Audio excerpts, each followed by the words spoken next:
কেমন আছো শিক্ষার্থীরা? আশা করি সবাই তোমরা ভালো আছো। তো আজকে আমরা পড়াশোনা করব ভিকি মেহতার বই থেকে চ্যাপ্টার 18 আনসিমেট্রিক্যাল ফল্ট ক্যালকুলেশন। তো আমরা গত কয়েকটা ক্লাসে সিমেট্রিক্যাল ফল্ট নিয়ে পড়াশোনা করেছি। সিমেট্রিক্যাল ফল্ট ছিল যে একটা ট্রান্সমিশন লাইনের যদি তিনটা লাইনই একই সাথে শর্ট সার্কিটেড হয় অথবা তিনটা লাইন শর্ট সার্কিটেড হয়ে গ্রাউন্ডেড হয়ে যায়, এটাকে আমরা বলতাম সিমেট্রিক্যাল ফল্ট। তো সিমেট্রিক্যাল ফল্ট এই জন্য বলতাম যেহেতু তিনটা লাইনই এই চ্যাপ্টারের শুরুর দিকে, চ্যাপ্টার 18 এর এইখানে যে ডায়াগ্রাম আছে সেটা দিয়ে দেখো, তিনটা লাইনই যদি একসাথে গ্রাউন্ডেড হয়ে যায় তাহলে তিনটা লাইনেরই কারেন্ট বাড়বে। দেখো, ফল্ট হওয়ার কারণে কারেন্টের মান কিন্তু বেড়ে যাবে যেহেতু ইম্পিডেন্স কমে গেল, যেহেতু সোর্স থেকে লোডের মধ্যে আর কারেন্ট যেতে হচ্ছে না, শর্ট সার্কিট হয়ে গ্রাউন্ডে চলে গেল, প্রত্যেকের কারেন্ট বাড়বে। কিন্তু যেহেতু তিনটা ফেজই একসাথে গ্রাউন্ডেড হচ্ছে বা তিনটা ফেজই একসাথে শর্ট হচ্ছে, যার কারণে প্রত্যেক কারেন্টের মান সেম অ্যামাউন্টের বাড়বে, সমপরিমাণ বাড়বে এবং তাদের ফেজ ডিফারেন্স আগের মতোই থাকবে। এটাকে অনেক সময় আমরা ব্যালেন্স ফল্ট বলি, যেহেতু তিনটা লাইনই একই সাথে ফল্টেড হয়েছে। আনসিমেট্রিক্যাল ফল্ট হচ্ছে যদি দেখা যায় যে কোনো একটা লাইন শুধু ফল্টেড হলো, বাকি দুইটা লাইন ইনট্যাক্ট আছে, বা দুইটা লাইন ফল্ট হলো, একটা লাইন ইনট্যাক্ট আছে, সেই ক্ষেত্রে দেখা যায় যেই লাইনটাতে ফল্ট হয়েছে শুধু সেই লাইনের কারেন্টের মান বেড়ে গেল, বাকি দুটো কারেন্ট সেম থাকে। তখনই দেখা যায় সেটা যেহেতু তিনটা লাইনের কারেন্টের মধ্যে ম্যাগনিটিউডের ডিফারেন্স চলে আসে, এমনকি ফেজের ডিফারেন্সও চলে আসে। ঠিক আছে? তাহলে আনসিমেট্রিক্যাল ফল্ট হলো যদি যে কোনো একটা অথবা দুইটা লাইন ফল্ট হয়, তখন হবে আনসিমেট্রিক্যাল ফল্ট। এটাকে আমরা আনব্যালেন্স ফল্টও বলে থাকি, যেহেতু এই ফল্টের কারণে প্রত্যেক ফেজের কারেন্ট আর সেম হয় না এবং ফেজ ডিফারেন্সও আগের মতো ফল্ট হওয়ার আগে যা ছিল সেটা মেনটেন করে না। তো সিমেট্রিক্যাল ফল্টের কারণে কোনো একটা সার্কিট ব্রেকারে যে স্ট্রেস পড়ে বা সার্কিট ব্রেকারে যে কারেন্ট ফ্লো হয় সেটা হয় ওই সিস্টেমের জন্য ম্যাক্সিমাম। এজন্য সার্কিট ব্রেকার সিলেক্ট করতে হলে আমাদেরকে সিমেট্রিক্যাল ফল্ট ক্যালকুলেশন করে সেই রেটিং অনুসারে সার্কিট ব্রেকার সিলেক্ট করতে হয়। সার্কিট ব্রেকারের রাপচারিং ক্যাপাসিটি যাতে ওই শর্ট সার্কিট এমভিএ সমান বা তার থেকে বেশি হয়। কিন্তু ন্যাচারালি সিমেট্রিক্যাল ফল্ট খুব কম পরিমাণ ঘটে, অর্থাৎ কোনো একটা সিস্টেমে তিনটা লাইনই একসাথে কানেক্টেড হয়ে গ্রাউন্ডেড হয়ে যাওয়া বা তিনটা লাইন কানেক্টেড হওয়া এই ধরনের ঘটনা খুবই কম ঘটে, বরঞ্চ সবচেয়ে বেশি পরিমাণ ঘটে আনসিমেট্রিক্যাল ফল্ট। তাহলে আনসিমেট্রিক্যাল ফল্ট কোন ধরনের ফল্ট? যে ফল্টের মধ্যে দেখো ফল্ট কারেন্টটা আনইকুয়াল হয় এবং ফেজ ডিসপ্লেসমেন্টটাও আনইকুয়াল হয়, এটাকে আমরা বলি আনসিমেট্রিক্যাল ফল্ট। আনসিমেট্রিক্যাল ফল্ট কয় ধরনের হয়ে থাকে? Line to ground fault, single line to ground fault, যে কোনো একটা লাইন গ্রাউন্ডেড হলো, লাইন টু লাইন ফল্ট, দুইটা লাইন একটা আরেকটার সাথে শর্ট হলো, আবার double line to ground fault, দুইটা লাইন শর্ট হয়ে সেটা আবার গ্রাউন্ডেড হলো। এই ধরনের তিন ধরনের ফল্ট হয়ে থাকে। আর এই আনসিমেট্রিক্যাল ফল্টকে দুইভাবে ক্যালকুলেট করা যায়, একটা হচ্ছে কারশফস ল দিয়ে আর একটা হচ্ছে ফোর্টেসকিউ যেই পদ্ধতি বের করেছে বিজ্ঞানী ফোর্টেসকিউ, যে symmetrical fault analysis, sorry symmetrical component দিয়ে একটা সলভ করার টেকনিক আছে। তো সিমেট্রিক্যাল কম্পোনেন্ট দিয়ে যে সলভ করার টেকনিক, এটাই সাধারণত আমরা ব্যবহার করে থাকি। কারণ হচ্ছে সিমেট্রিক্যাল ফল্ট অ্যানালাইসিস, সরি আমি বারবার ভুলে গেছি, সিমেট্রিক্যাল ফল্ট না, সিমেট্রিক্যাল কম্পোনেন্ট মেথডে যখন আমরা এই আনব্যালেন্স ফল্টকে সমাধান করতে যাই তখন দেখা যায় তারা কিছু ব্যালেন্স ভেক্টর ডায়াগ্রাম তৈরি করে। আর আমরা জানি ব্যালেন্স ভেক্টর ডায়াগ্রাম যদি হয়, অর্থাৎ থ্রি ফেজের যদি ব্যালেন্স একটা সিস্টেম হয় তাহলে থ্রি ফেজ সিস্টেমকে সিঙ্গেল ফেজের মতো করেই সহজে ক্যালকুলেট করে ফেলা যায়। এজন্য বা আমরা এক কথায় বলতে পারি, যদি ব্যালেন্স সিস্টেম হয় তাহলে ক্যালকুলেশন অনেক সুবিধা হয়। এজন্য আনব্যালেন্স ওই ফলটাকে আমরা এক ধরনের ব্যালেন্স ক্যালকুলেশনে নিয়ে আসি। আমার বোধহয় কথাগুলো আরেকটু পরে ক্লিয়ার হবে যখন আমরা ডায়াগ্রামগুলো দেখব। তো কিভাবে আমরা সেটা করি দেখো, এই যে আনব্যালেন্স যে ফল্টগুলো হয় সেটাকে, যে আনব্যালেন্স ফল্ট হলে দেখা যাচ্ছে তিনটা ফেজের যে কারেন্ট অথবা ভোল্টেজ তাদের মধ্যে আর তাদের ম্যাগনিটিউড এবং ফেজের মধ্যে ডিফারেন্স তৈরি হয়। তখন আমরা এদেরকে টোটাল তিনটা সেটে তিনটা সেট তৈরি করি এই আনব্যালেন্স। মনে করো এই যে এখানে আইআর, আইওয়াই, আইবি এটা একটা সিস্টেম দেওয়া আছে। এটা হচ্ছে আনব্যালেন্স ফল্ট ঘটার পর একটা সিস্টেমের কারেন্টের অবস্থা হচ্ছে এরকম। তো এইটাকে আমরা তিন সেট কারেন্টে বা তিন সেট কম্পোনেন্টে ভাগ করি। প্রথম সেট হচ্ছে যেখানে একটা ব্যালেন্স সেট তৈরি হবে উইথ পজিটিভ সিকোয়েন্স।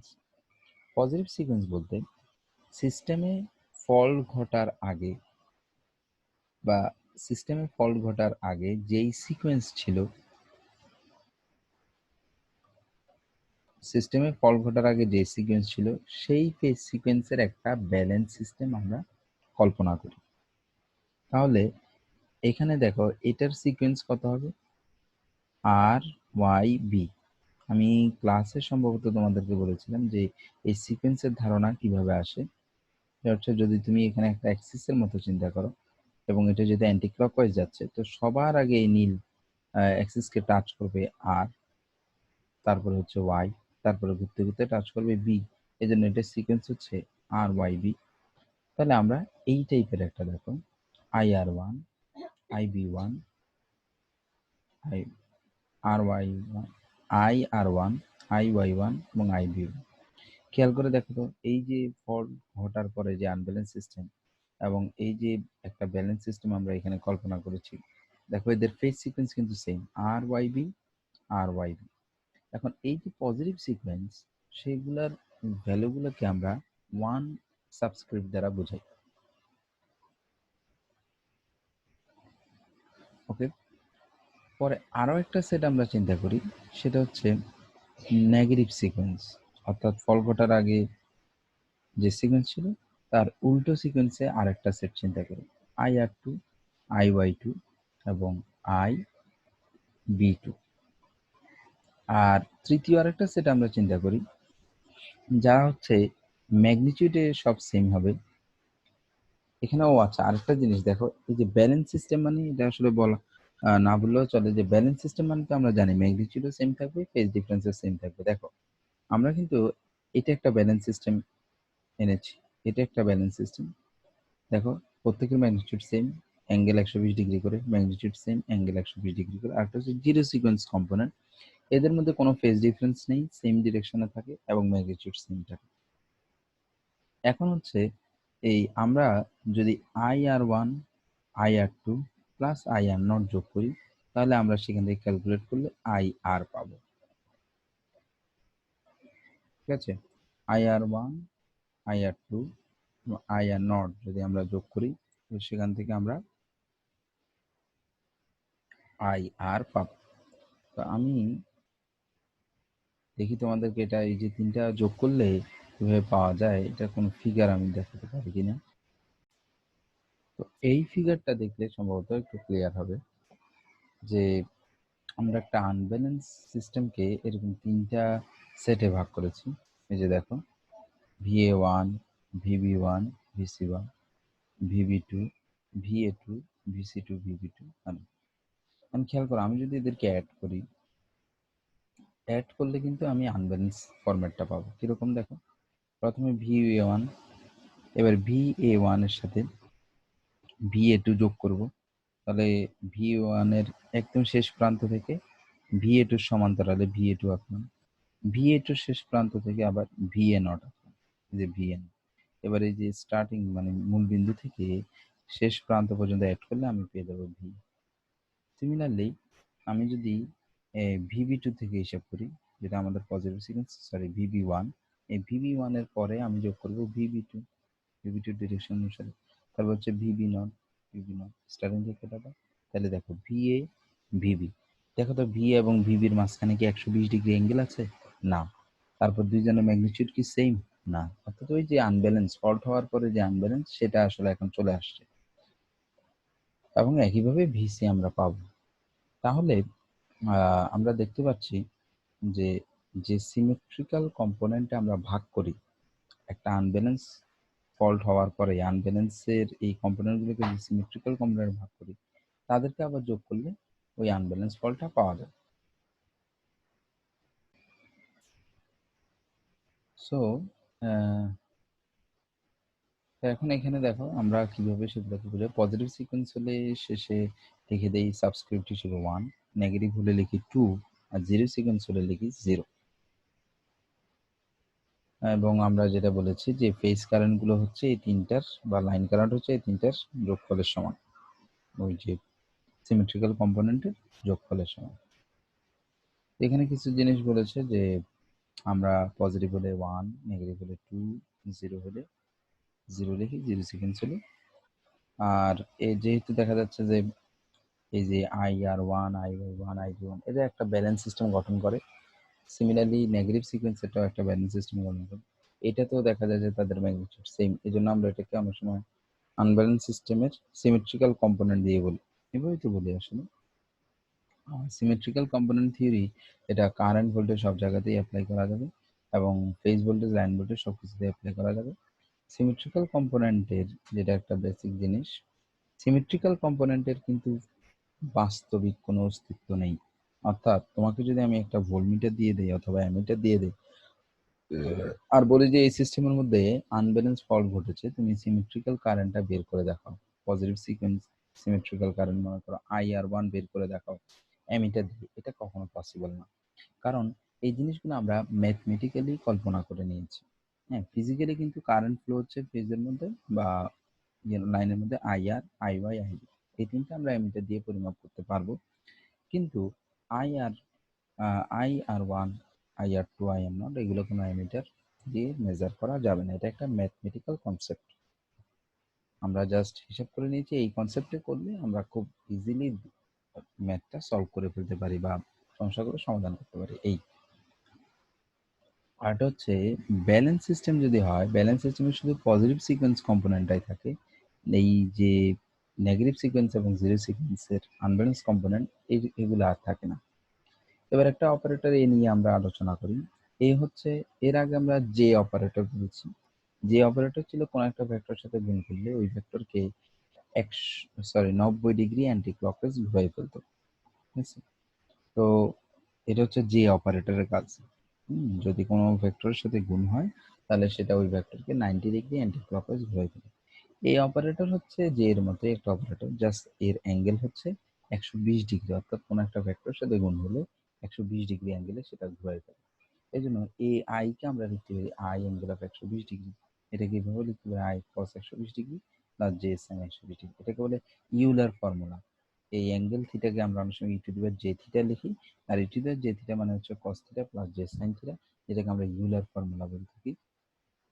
তাহলে এখানে খেয়াল করো, এই যে এখানে যদি আই এ বি সি তিনটা ইয়ে যদি দেই এবং তাদের এটার প্রত্যেকের মনে করো ম্যাগনিটিউড হচ্ছে সেম, তাহলে প্রথমটাকে যদি আমি আই লিখি, এর পরে যেটা সেটাকে বলতে পারি যে আই কে 120 ডিগ্রি ঘুরালে পরের পার্টটা আসে, তাহলে আমি এটাকে লিখতে পারি A I. R I K যদি 240 ডিগ্রি ঘুরাই তাহলে আমার এই সি এর পার্টটা আসে, তাহলে আমি এটাকে লিখতে পারি এ স্কোয়ার আই। এভাবে আমরা বের করতে পারি। তো এখানে আমাদের কিছু প্রপার্টি আছে যে 1 প্লাস এ প্লাস এ স্কোয়ার যদি হয় তাহলে 0 আসে, আর এ মাইনাস এ স্কোয়ার সমান আসে জে রুট 3। এগুলো হচ্ছে সরাসরি ইউলার ফর্মুলা বসিয়ে দাও, যে এ মানে হচ্ছে কত, এ মানে হচ্ছে cos 120 degree plus j sine 120 degree minus A square. A square মানে হচ্ছে আবার এ মানে দুইবার গুণ আর কি, এ ইন্টু এ। তো এটা করলে আমরা এরকম পাচ্ছি জে রুট 3। এখন আবার আমরা চাইলে symmetrical components in terms of phase কারেন্টে বের করতে পারি। অর্থাৎ এটাই আসলে আমাদের দরকার হয় যে একটা ফল্ট যখন ঘটে কোনো একটা সিস্টেমের মধ্যে, তো তখন আমরা প্রথমে ভোল্টেজ বা কারেন্ট যেগুলো মেজার করব সেগুলো হবে আমাদের আনব্যালেন্স কারেন্ট বা আনব্যালেন্স ভোল্টেজ। তো সেখান থেকে যদি আমরা সিমেট্রিক্যাল কম্পোনেন্ট বের করতে চাই ক্যালকুলেশন করে, তাহলে অবশ্যই সিমেট্রিক্যাল কম্পোনেন্ট গুলোকে এমনভাবে প্রকাশ করার একটা মাধ্যম বের করতে হবে যেগুলা ফেস কম্পোনেন্ট গুলোর উপর ডিপেন্ড করে। অর্থাৎ যেখানে আমরা দেখব যে যদি আমরা, বা আমি একদম সহজে বলি যে যদি আমাদের কাছে আইআর, আইওয়াই, আইবি এই তিনটে ভ্যালু থাকে যেগুলো অ্যামিটার দিয়ে মেজার করা যায়, তাহলে আমরা কিভাবে IR1, IR2, IR0 এগুলো বের করব সেটার পদ্ধতি আমরা এখন দেখতে চাই। তো তাহলে এই জিনিসটা অবশ্যই বোঝা গেছে যে IR1, এরপরে IB1, IY1 এভাবে যদি একটা সিকোয়েন্স থাকে, পজিটিভ সিকোয়েন্স, তো সেটাকে IB1 কে আমরা A ইন্টু IR1 লিখতে পারি। অর্থাৎ IR1 কে 120 ডিগ্রি ঘোরালে আমরা IB1 পাই, তাহলে IB1 সমান লিখতে পারি A into R1। Similarly IY1 কে লিখতে পারি A স্কোয়ার ইন্টু IR1, অর্থাৎ 240 ডিগ্রি ঘুরলে এটা আসবে। একইভাবে আমরা IR2, IY2, IB2 এটাকে লিখতে পারি A into IR2 A square. আর এটা তো IR0 প্লাস IY0, IB0, এখানে খেয়াল করো প্রত্যেকের ম্যাগনিটিউড সমান, প্রত্যেকের অ্যাঙ্গেলও সেম অ্যাঙ্গেল আছে, তাহলে এদের আলাদা নাম না দিয়ে কেউ যদি বলে যে না এটা যেহেতু IR0 প্রথমটা, তাহলে পরেরটা কত IR0 লিখতে পারে, কারণ ম্যাগনিটিউডও সেম, ফেজও সেম। তো সেটাও আমরা দেখতে পারবো যে আমরা তিনটাকেই IR0 হিসেবে দেখাতে পারবো যেহেতু ম্যাগনিটিউড এবং ফেজ সেম। এখন দেখো কিভাবে আমরা ক্যালকুলেশন করবো। তাহলে আমরা এই জিনিসটা ভেক্টর ডায়াগ্রামে অলরেডি দেখিয়ে ফেলেছি যে IR1, IR2 plus IR0। সেকেন্ডটা IY সমান আমরা লিখতে পারি IY1, IY2, II0। তো যেখানে IY1 মানে হচ্ছে A স্কোয়ার ইন্টু IR1, এই যে ফিগার থেকে দেখো IY1 সমান A square into IR1। R IY2 সমান হচ্ছে A ইন্টু IR2। তাহলে ভেক্টর ডায়াগ্রাম যেটা আমরা এখানে পড়েছি এখান থেকে দেখে দেখে এখানে বসালাম। এবার যদি জিরো সিকোয়েন্স কারেন্টের মান বের করতে হয়, দেখো আমরা যদি তিনটা ইকুয়েশনকে একসাথে যোগ করে ফেলি, তাহলে বাম পাশে পাবো IR plus IY plus IB, ডান পাশে পাবো IR1, সবগুলোই তো যোগ হবে আসলে। তো প্রথম পার্টটা থেকে দেখো আমি যদি IR1 কমন নিই, তাহলে এখানে পাবো 1 প্লাস এখানে পাবো A স্কোয়ার প্লাস এখানে পাবো A। সেকেন্ড কলামটা থেকে যদি IR2 কমন নিই, তাহলে 1 plus A plus A square.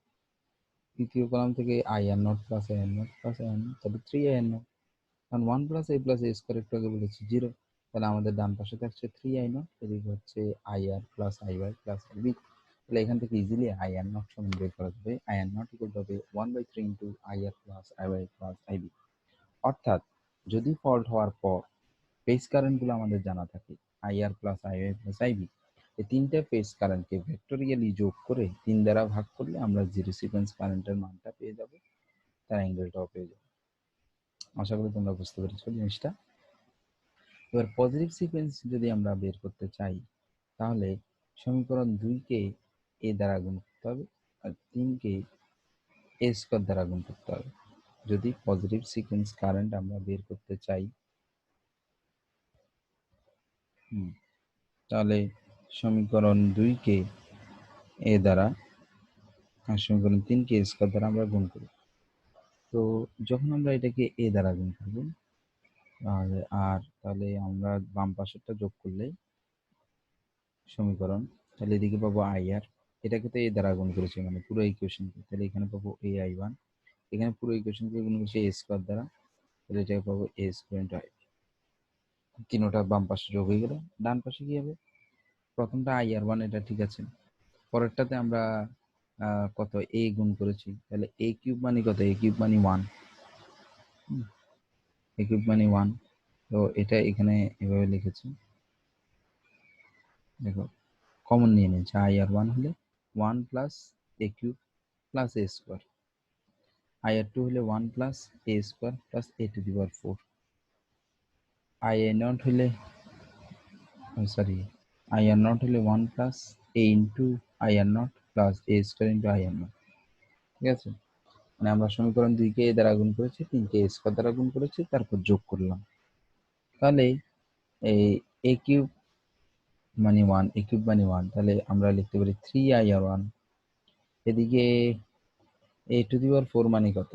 এটাকে লিখতে পারি a cube into a cube মানে হচ্ছে 1, তার মানে এটাকে লিখতে পারি a। তাহলে 1 plus a square plus a মানে আবার 0, তাহলে এই পার্টটা 0 হয়ে যাবে। সিমিলারলি এই পার্টটাও 0 হয়ে যাবে। অর্থাৎ আমরা দেখছি যে পজিটিভ সিকোয়েন্সের যে কারেন্ট সেটা আমরা পেয়ে যাচ্ছি। তাহলে এখান থেকে আমরা লিখতে পারি যে ir1 equal to 1/3 into ir plus aiy plus a square ib।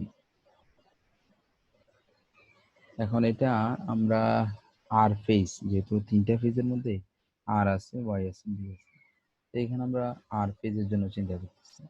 যদি আমরা আর ফেজকে রেফারেন্স হিসেবে ধরি তাহলে আরটা না লিখে জাস্ট 1 লিখলেও চলবে। নেগেটিভ সিকোয়েন্সের জন্য জাস্ট উল্টা, আগেরটাতে প্রথম সমীকরণকে কোনো কিছু দ্বারা গুণ করিনি, সেকেন্ড সমীকরণকে a, থার্ড সমীকরণকে a স্কোয়ার, এখানে হবে 1 a square a, সেকেন্ডটাকে a square দ্বারা গুণ করবো, পরেরটাকে থার্ডটাকে a দ্বারা গুণ করবো। পরে আমরা যদি সলভ করি সেখান থেকে আমরা ir2 পাবো, ir plus a square iy plus ai। তাহলে এই ইকুয়েশনগুলা কারেন্টে যেরকম অ্যাপ্লাই করা যায়, ভোল্টেজের ক্ষেত্রেও আমরা একই রকম অ্যাপ্লাই করতে পারবো। কিছু ফ্যাক্ট বলছে যে balance three phase system consist of, মানে ব্যালেন্স সিস্টেমে শুধুমাত্র পজিটিভ সিকোয়েন্সই থাকে, নেগেটিভ এবং জিরো সিকোয়েন্স কোনো কারেন্ট থাকে না। এবং এই যে জিরো সিকোয়েন্স এবং নেগেটিভ সিকোয়েন্স কম্পোনেন্ট, এরাই এই দুইটা যোগ হয়ে গেলেই তখন সিস্টেমটা আনব্যালেন্স হয়ে যায় আর কি, এটা বোঝাচ্ছি।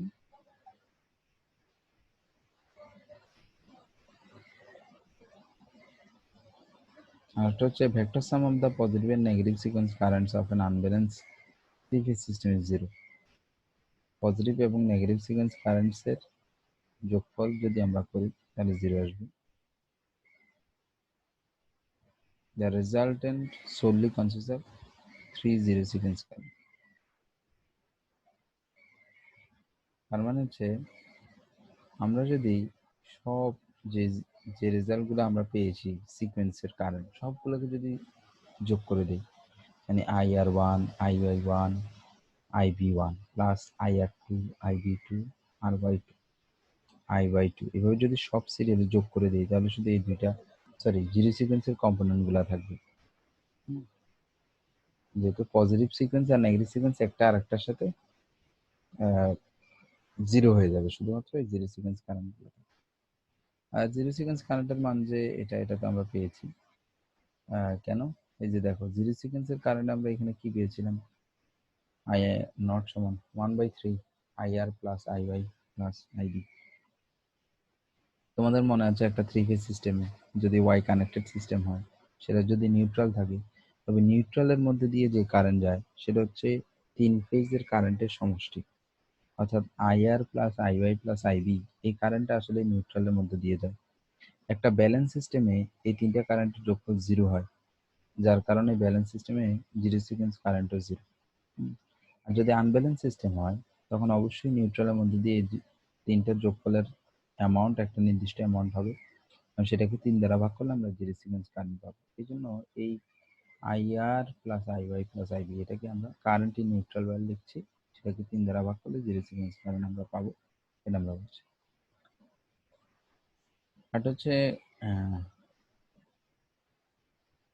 নিউট্রাল থাকলেই শুধুমাত্র জিরো সিকোয়েন্স কারেন্ট থাকবে, কারণ নিউট্রাল থাকলেই এই নিউট্রালের মধ্যে কারেন্ট আমরা পাবো, আর তখন এটাকে 3 দ্বারা ভাগ করলে জিরো সিকোয়েন্স কারেন্ট আমরা পাবো। তো ওয়াই কানেক্টেড গ্রাউন্ডেড সিস্টেমের মধ্যে আমরা জিরো সিকোয়েন্স কারেন্ট পাবো, কিন্তু ডেল্টা সিস্টেমের মধ্যে আমরা পাবো না, কারণ ডেল্টাতে কোনো নিউট্রাল নেই যেটা গ্রাউন্ডেড করা থাকে, সুতরাং সেটাতে কোনো কারেন্ট পাবো না, জিরো সিকোয়েন্স কারেন্ট পাবো না। আর একটা হচ্ছে in a three phase unbalance system magnitude of the negative sequence component cannot exceed that of the positive sequence component. অর্থাৎ ম্যাগনিটিউড যদি কম্পেয়ার করি, পজিটিভ সিকোয়েন্স কম্পোনেন্টের ম্যাগনিটিউড সবচেয়ে বেশি হবে, তারপরে হবে নেগেটিভ সিকোয়েন্স কম্পোনেন্ট, তারপরে জিরো সিকোয়েন্স কম্পোনেন্ট।